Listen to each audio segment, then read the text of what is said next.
ಸುದೀಪ್ ಪುತ್ರಿ ಸಾನ್ವಿ ವಿಡಿಯೋವನ್ನ ಟ್ರೋಲ್ ಮಾಡಿದ್ರು ಕೆಲ ಕಿಡಿಗೇಡಿಗಳು. ಹೀಗಾಗಿ ಟ್ರೋಲ್ ಮಾಡಿದಂತಹ ಕಿಡಿಗೇಡಿಗಳಿಗೆ ಸಾನ್ವಿ ಖಡಕ್ ಉತ್ತರ ನೀಡಿದ್ದಾರೆ.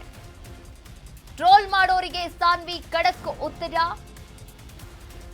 ಸಾಮಾಜಿಕ ಜಾಲತಾಣದಲ್ಲಿ ಕಿಚ್ಚ ಸುದೀಪ್ ಪುತ್ರಿ ಸಾನ್ವಿ ಪೋಸ್ಟ್ ಮಾಡಿದ್ದಾರೆ. ಮಾರ್ಕ್ ರಿಲೀಸ್ ವೇಳೆ ಚಿತ್ರಮಂದಿರಕ್ಕೆ ಹೋಗಿದ್ದಂತಹ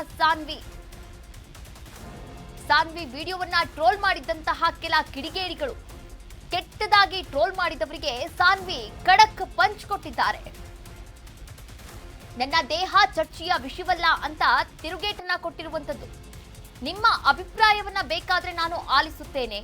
ಈ ಬಗ್ಗೆ ಜಾಲತಾಣದಲ್ಲಿ ಸ್ಟೋರಿ ಶೇರ್ ಮಾಡಿದಂತಹ ಸಾನ್ವಿ ಸುದೀಪ್ ಪುತ್ರಿ ಸಾನ್ವಿ ಸುದೀಪ್ ಅವರನ್ನ ವಿಡಿಯೋ ಮಾಡಿ ಕೆಟ್ಟದಾಗಿ ಟ್ರೋಲ್ ಮಾಡಿದ್ರು ಅಧಿಕಾರಿಗಳು. ನನ್ನ ದೇಹ ಚರ್ಚೆಯ ವಿಷಯವಲ್ಲ ಅಂತ ತಿರುಗೇಟನ್ನ ಕೂಡ ಕೊಟ್ಟಿದ್ದಾರೆ ಸುದೀಪ್ ಅವರ ಪುತ್ರಿ ಸಾನ್ವಿ. ಎಸ್, ನೀವು ಕೂಡ ದೃಶ್ಯಾವಳಿಗಳಲ್ಲಿ ಗಮನಿಸ್ತಾ ಇದ್ದೀರಾ. My body isn't a topic of discussion, if I wanted your opinion I'd ಆಡ್ ಆಸ್ಕ್ ಅಂತೇಳಿ. ಎಸ್, ಓಕೆ ನೋಡಿ, ನನ್ನ ದೇಹ ಚರ್ಚೆಯ ವಿಷಯವಲ್ಲ, ನಿಮ್ಮ ಅಭಿಪ್ರಾಯವನ್ನ ಬೇಕಾದ್ರೆ ನಾನು ಕೇಳ್ತೀನಿ ಅಂತ ಇಲ್ಲಿ ಕೊಟ್ಟಿರುವಂಥದ್ದು. ಎಸ್, ಪೋಸ್ಟನ್ನ ಕೂಡ ಮಾಡಿದ್ದಾರೆ. ಈ ಮೂಲಕ ಒಂದೊಳ್ಳೆಯ ಟಾಂಟನ್ನು ಕೂಡ ಕೊಟ್ಟಿದ್ದಾರೆ ಕಿಡಿಗೇಡಿಗಳಿಗೆ ಅಂತಾನೆ ಹೇಳಬಹುದು.